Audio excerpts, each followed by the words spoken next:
What is going on, everybody out there in Warrior Soul Nation? Welcome to this edition of the Warrior Soul Podcast. Today I've got a special Warrior Notes edition. I wanted to do this episode for a while because it's been on my mind. I am 40 years old today. Well, I've been 40 years old for a while. 40 years old at this moment, right? I guess you'd say 40. I'm going on 41. My God, getting old. But my point is this. So I'm in my 40s and, there's a list of things that I wish people told me or counseled me on back when I was younger. Specifically, back before I got out of the Marine Corps when I was still in my 20s. And these are things that you could do pretty simply and easily in your 20s that will help you to absolutely dominate your 30s and your 40s and beyond.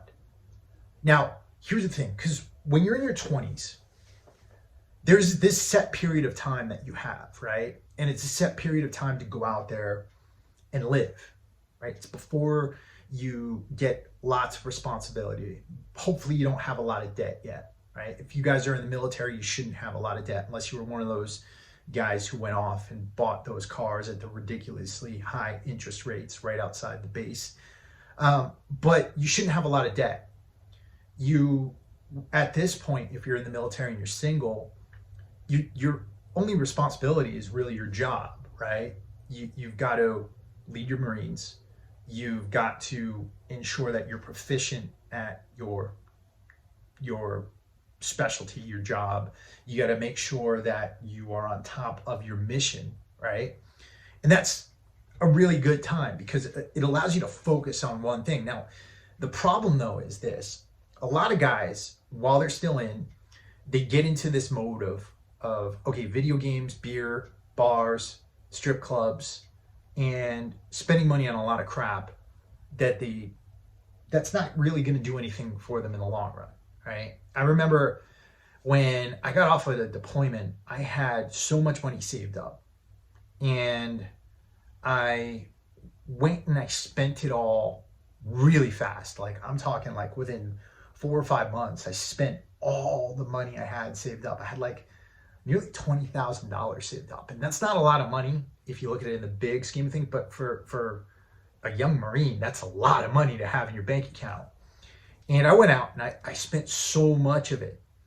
And the thing is, I wish I had somebody who said to me, hey, Chris, dude, this is what you got to do, right? And so that's what I want this podcast to be like. Now, I really try not to come off sounding like a dad, right? And as I'm getting older, it's harder and harder to do that. And what I want you guys to understand is that this is not just me trying to come at you all pious and trying to tell you shouldn't do this or you shouldn't do that. I'm telling you guys this stuff from experience because I screwed a whole lot of things up. And had I just changed a few things, had I just modified my behavior a little bit, I wouldn't have gone through some of the hellish stuff that I've been through. And in that, I put, my really bad marriage and my divorce. I put, my time living out of my car with just a bunch of garbage bags and some clothes. I did that in my 30s. I put a lot of the business failures I've had. I put some of the struggles I have today as far as saving money or keeping money that still stem from some of the things I did in my 20s that I'm still paying for.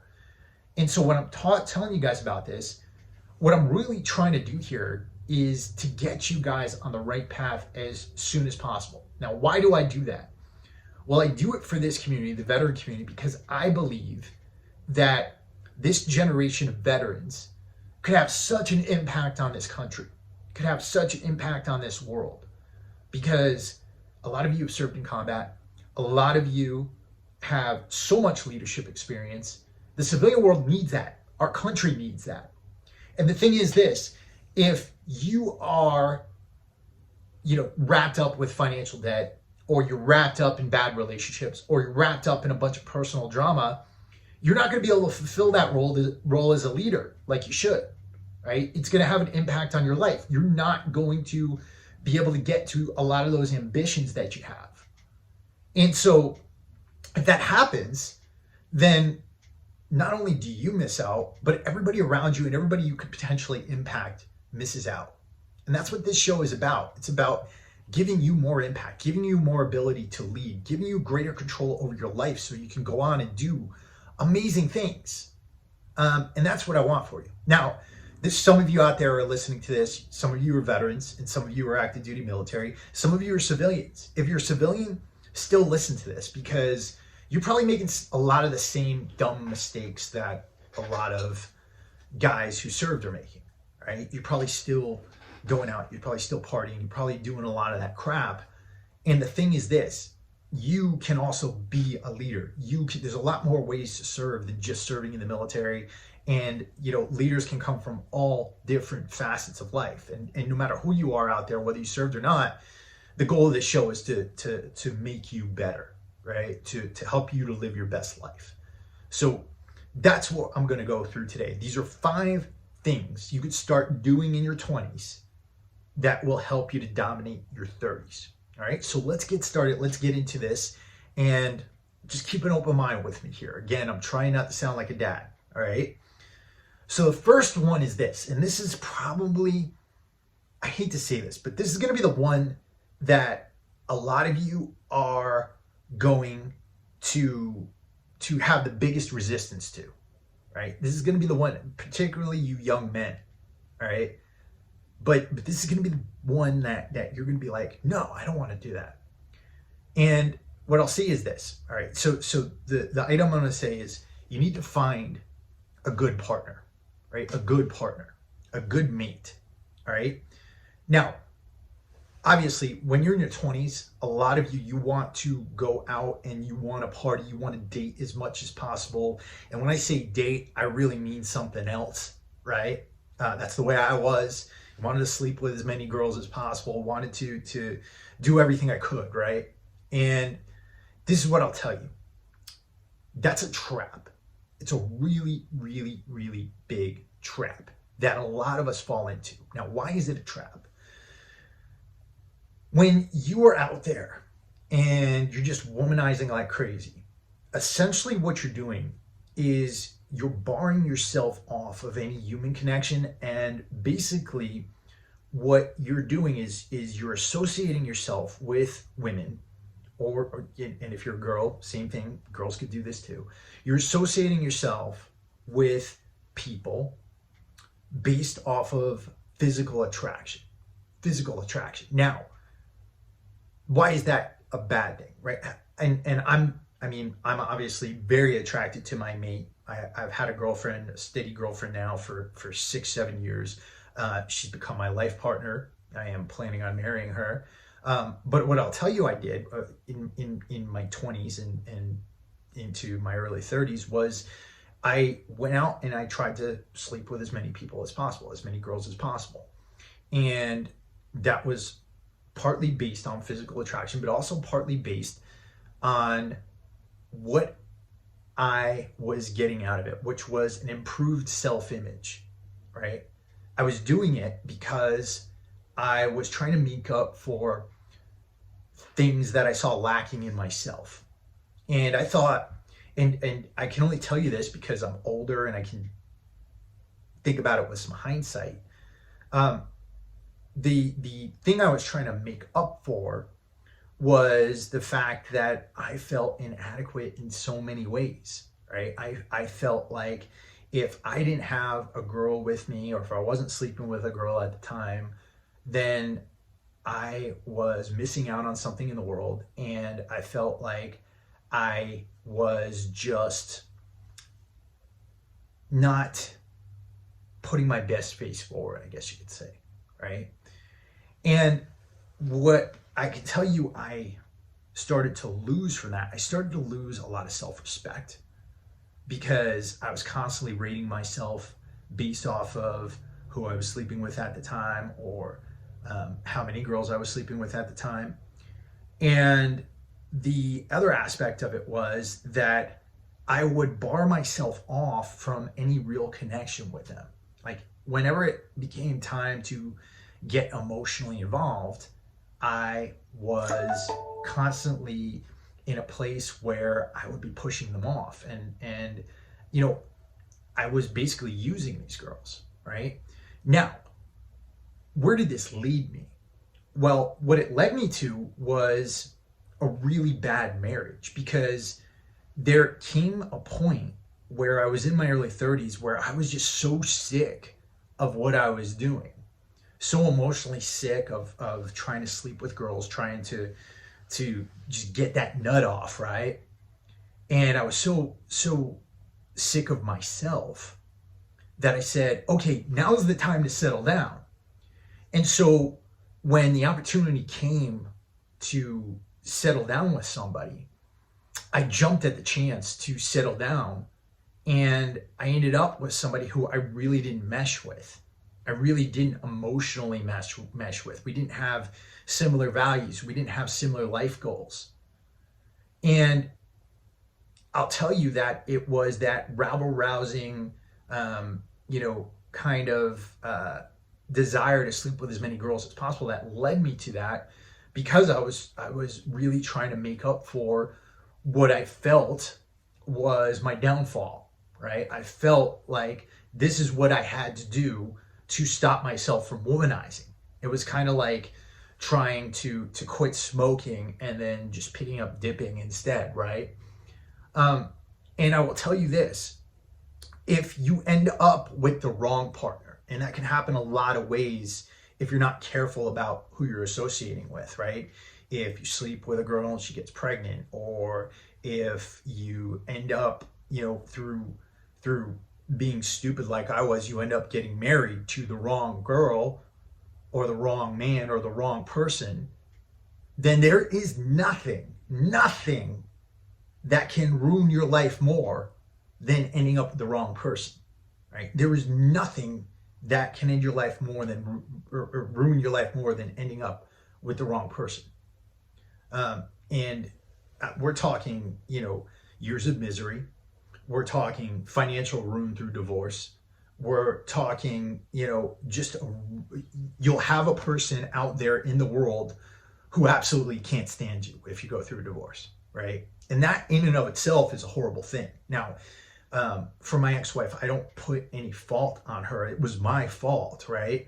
But I'll tell you, the woman does not like me very much, right? She does not like me at all. And so just having somebody out there who doesn't like you very much, who's not somebody who wants to be your friend, and maybe potentially somebody who wants to ruin you, that's not a good thing. So my advice to you is, as early as possible, try to get yourself away from that womanizing aspect, or just sleeping with as many people as possible, and try to find somebody who's going to mesh with you, going to mesh with your values, who likes similar things as you do, right? If you're into fitness, you really want to have somebody who's also into fitness and taking care of themselves. If you have life goals, you want somebody with similar life goals. Let's say you are looking to stay in the military and you want to, do a career. Well, then you need somebody who's going to be up for that, right? And if not, then you need to hold off until you do find a person who's going to mesh well with your values and what you want to do. The biggest factor in the success of my current relationship is the fact that me and Shauna, we are so aligned on everything we want. We have very similar values. We see the world in similar ways. And if that's not there, then you're going to have a really hard time, right? And if you're going to have a hard time and it's going to lead to divorce, then, like I said, there's nothing that can ruin you more than that. All right. So start thinking about that in your 20s. Now, again, I don't want to come off like your dad. I'm not saying you got to become a priest or a nun or anything like that. But at the same time, just understand the impact of what you are going to end up with if by some chance you make a mistake there. Okay. Number 2, this is a big one too. Okay. You want to save and invest your money, and you want to knock down debt, and you want to stop spending money on stupid stuff that is not going to lead to a better future for you, right? You don't want to be buying things that rust, rot, and depreciate. You don't want to be constantly spending your money on alcohol, right? I can tell you I spent tens of thousands of dollars on alcohol in my 20s. You don't want to be doing that. What you want to do is you want to be saving at least 10% of your income, and then you want to be investing that income into a tax-deferred retirement plan or some other investment vehicle that is going to allow you to have a good nest egg for your future, okay? Now, again, a lot of you in your 20s, you want to go out there and you want to experience as much as possible, and that's awesome, right? A lot of you want to travel. I think that's great too. But if you're going to the bar every single weekend, you're spending $50 to $100 a night or more, think about what's happening there, right? Essentially, all your money is just going to make somebody else rich, whoever owns that bar. And that $50 to $100 you're spending each night you go out, let's say you go out 4 nights a month, right? Well, some of you are doing more than that, right? That's at $400, right? We'll say it's $400. $400 a month, if you're investing that into a retirement account with compounding interest and everything, that could add up to millions over your lifetime, at least hundreds of thousands of dollars, right? And you are missing out on so much there.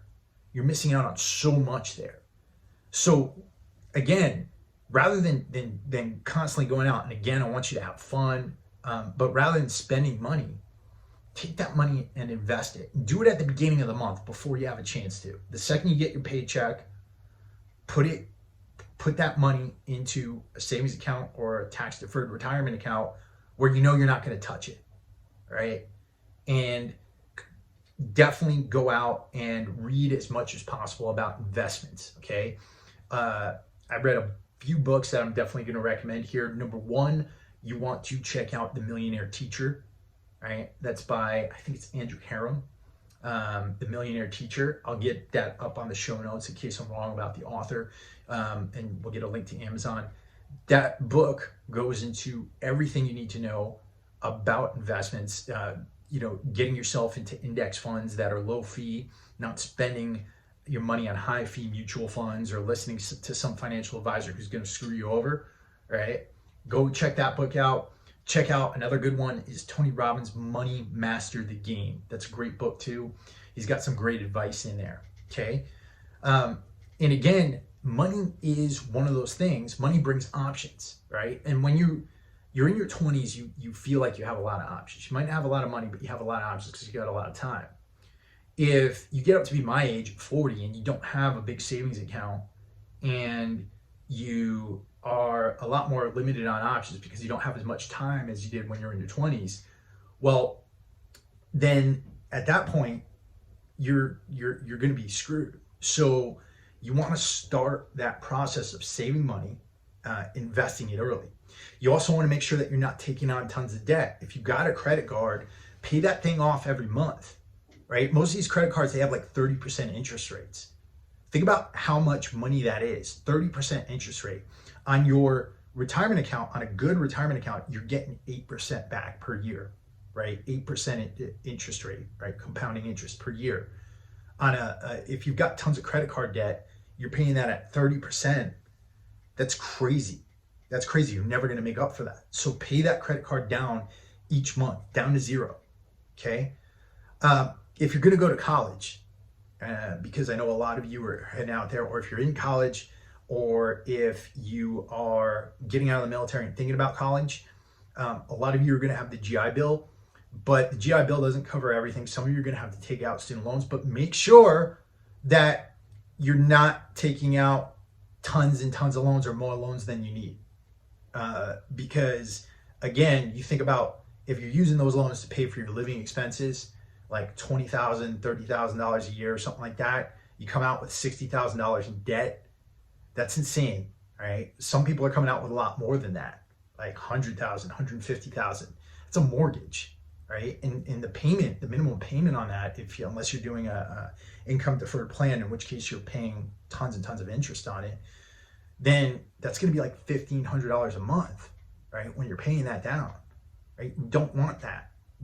You don't need that in your life, right? And again, I'm telling you this from experience. I got student loans, even though I had the GI Bill, and you don't need that. That's going to hobble you as you're trying to put your future together.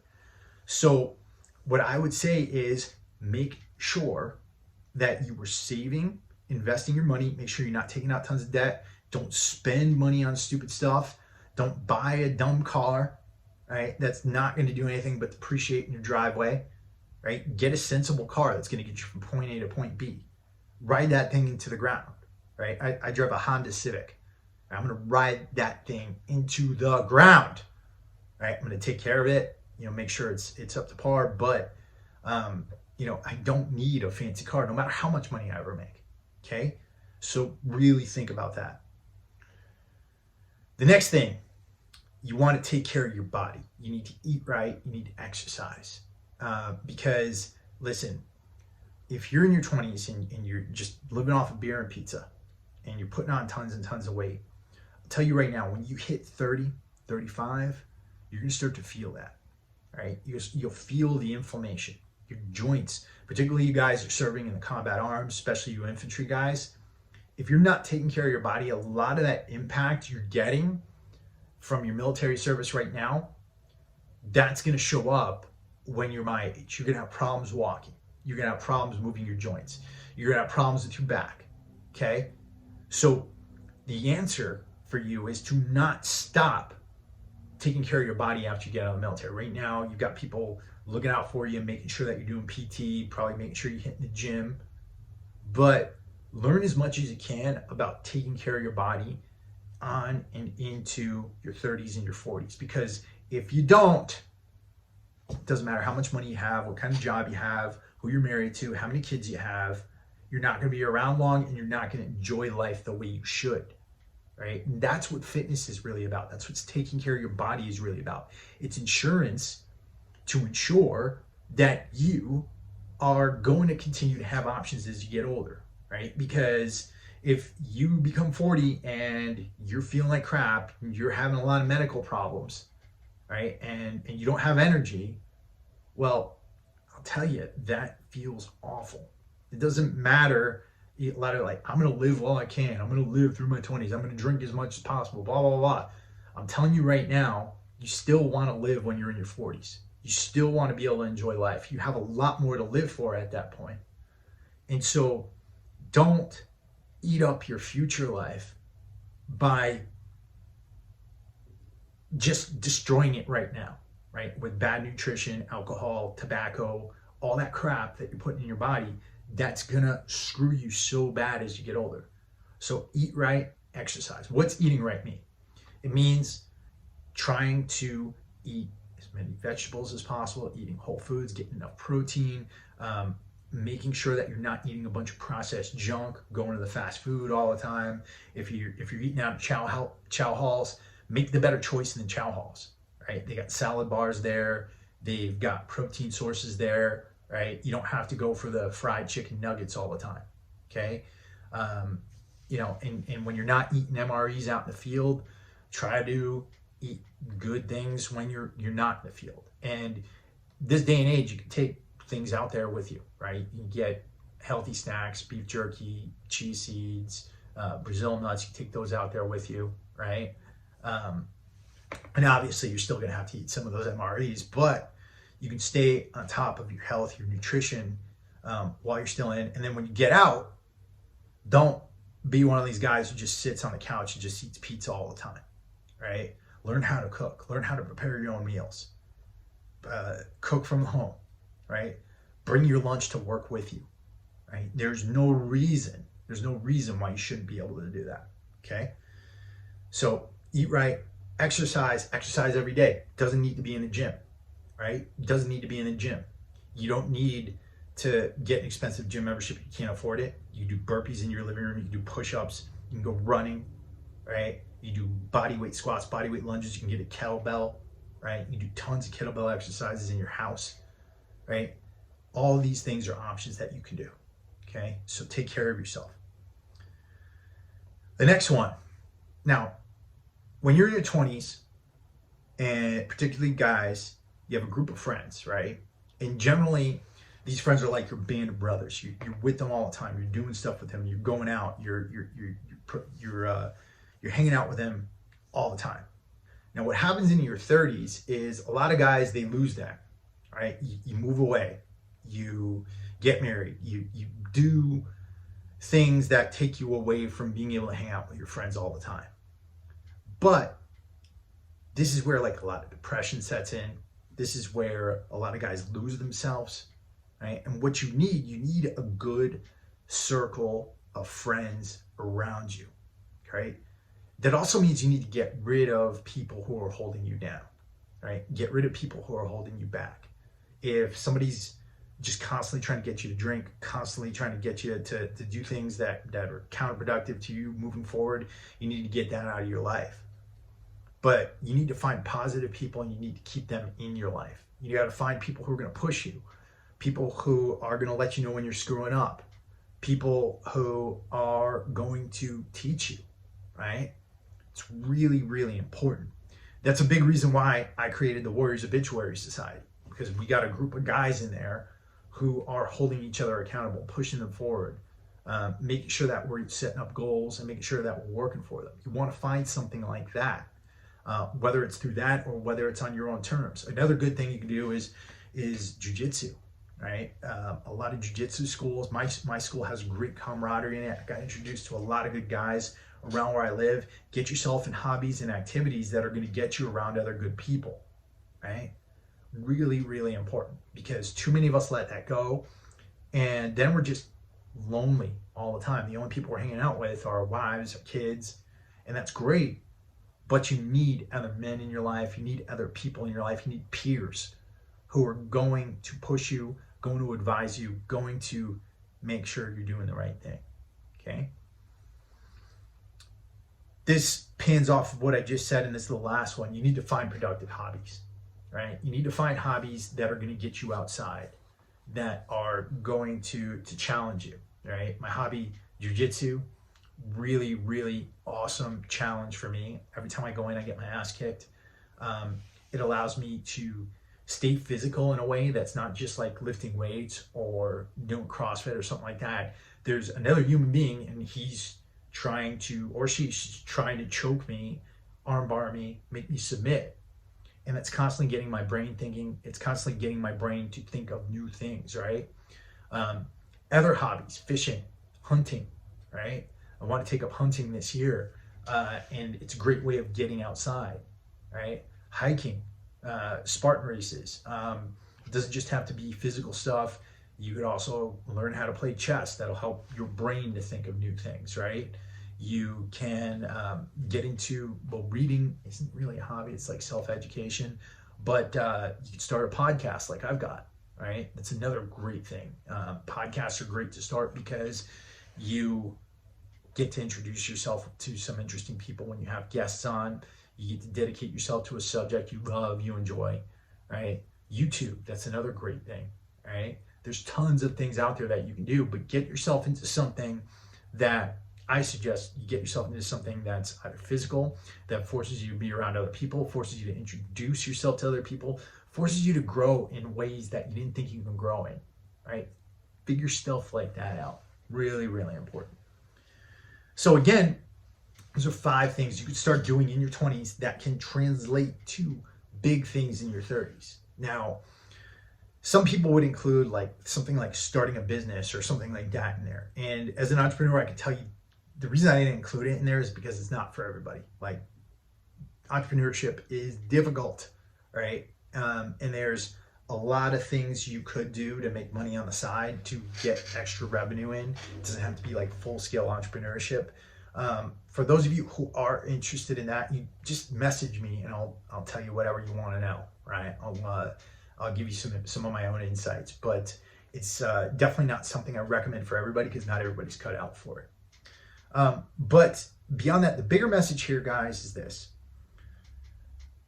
Life is an insane journey.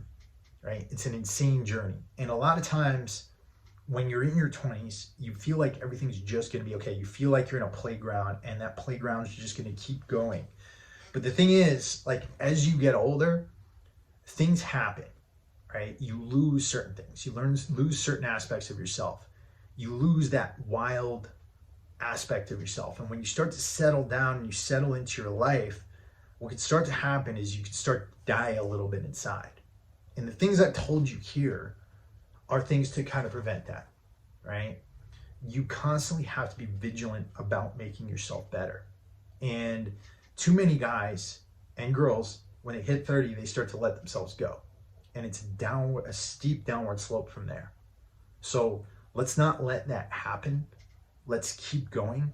And of course, I'm always here to help you, to hold you accountable if you want to talk. So we've got a few different ways of doing that. Number one, you can join our free Facebook group.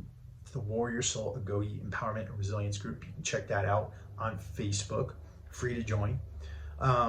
We've also got our private mastermind I mentioned earlier, the Warriors Obituary Society. And what that is, it's a group of us who get together, who empower each other to live epic lives. And with that mastermind, there's an 8-week development program up front. It's where we teach you how to customize your own fitness and nutrition plan. We teach you how to put together your own personal finance plan, right? We take care of a lot of the things that we talk about here, right? Educate you on those things. We teach you how to set up goals and a vision that's going to get you out of bed every night. That's going to get you motivated to do things. We focus on business and career goals. We teach you how to set up a world-class network, right? How to introduce yourself to people. We help you to focus on your relationships. And in the group, we meet once a week. Each month, we're putting together battle plans so that we are laying out our goals, and then the group is holding you accountable to getting to those goals. So if this is something you're interested in, head over to www.warriorobituarysociety.com. That's warriorobituarysociety.com. And if you still have questions about that, you can always email me at Chris, CHRIS, at warriorsoulagoge.com. That's AGOGE, right? Warriorsoul, AGOGE. If you want to support the podcast, I highly suggest heading over to our shop, warriorsoul.shop. We've got some great gear up there that's been designed and printed by U.S. Marine Corps veterans up in our Santa Barbara location. So if you're interested in that, definitely head over to the shop. And beyond that, if this podcast is helping you, if you're enjoying it, you can support the podcast in other ways without spending any money at all by heading over to iTunes and writing us a written rating or review. It really helps to spread word about the show, and it gets this information into the ears of more veterans who need to hear it. With that, guys, I want to thank you so much for listening, and I'll be back at you later on this week with some more awesome content on the Warrior Soul podcast. This is Chris Albert, and I am out.